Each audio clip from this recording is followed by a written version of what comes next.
Alors, Sauveur, vous avez décidé de venir ce soir parce que vous vous impliquez pour la Fédération du bâtiment. Le bâtiment n'a pas toujours une bonne image.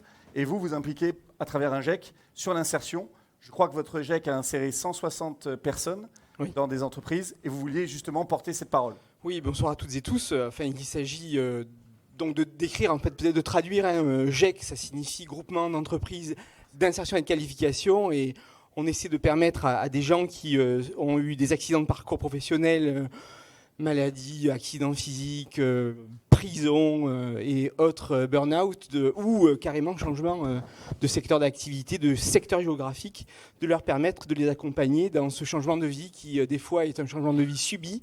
Et on essaie juste de créer le lien entre ceux qui ont des besoins et ceux qui peuvent offrir des besoins, et de montrer à ceux qui pensent être capables de peu de choses que finalement ils ont leur place dans, tout simplement dans notre vie et dans notre société. Alors justement, on a signé un partenariat qui va nous permettre de raconter ces histoires. Régulièrement dans la newsletter du Lab RSE, vous allez retrouver l'histoire réussie entre une personne qui a été insérée et une entreprise à qui a fait confiance. Oui. Et ce soir, vous voulez nous raconter une première histoire. Bon, une histoire émouvante. C'est une histoire qui m'est arrivée en tant que chef d'entreprise. Et puis à travers... Vous avez aussi, parce qu'il est vice-président, mais il a aussi une entreprise de 20 salariés. Exactement, dans les Bouches-du-Rhône. Et donc, dans le cadre de cette société, eh bien, on est en demande des fois de profils. Et en ce moment, dans le secteur du bâtiment, mais pas uniquement, eh bien, il nous manque bien tout simplement des profils qui soient adaptés à nos activités.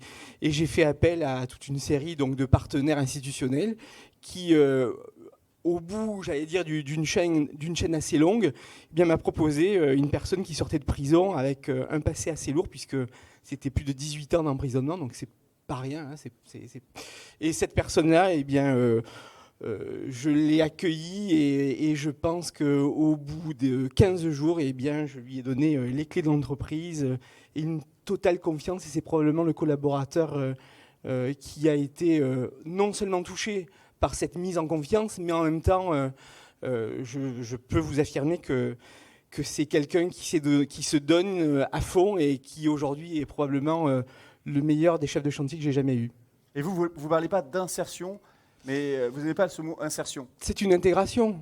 C'est une intégration, hein, c'est pas une insertion. Une insertion, c'est plutôt unilatéral. Une insertion, il y a un effet, j'allais dire, dans le temps qui fait qu'il y a un point zéro et on insère quelque chose qui peut, à un moment donné, être peut-être subi, en tout cas unilatéral. Une intégration, il y a un échange, il y a un partage, il y a, j'allais dire, un mouvement qui peut être progressif dans les deux sens du terme et qui permet à un moment donné de faire en sorte que ce type de structure comme le GEC eh bien, peut accompagner dans les meilleures conditions possibles des gens qui étaient dans ces ruptures de parcours professionnel.